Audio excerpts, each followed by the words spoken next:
सबसे पहले हमें प्ले स्टोर में जाना है और यहाँ पर हमें मोदी की नोट एप्लीकेशन को डाउनलोड करना है।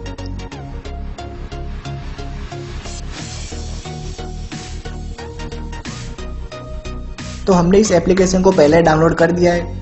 तो अगर आपको इस एप्लीकेशन को डाउनलोड करना है तो हमने इसके लिंक हमारे डिस्क्रिप्शन में रख दिए, तो आप वापस जाकर डाउनलोड कर सकते हैं।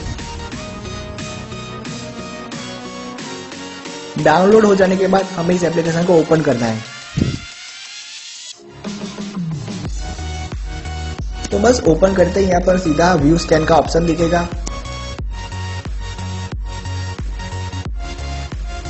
तो चलिए हम इस नोट को स्कैन करके देख लेते हैं।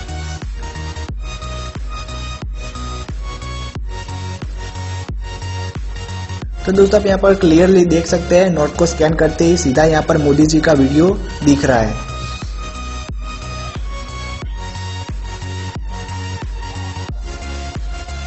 तो ये बात तो बिल्कुल सही है, लेकिन हम आपको पहले ही बता देते हैं कि ये एप्लीकेशन सिर्फ एंटरटेनमेंट पर्पस के लिए ही बनी हुई है।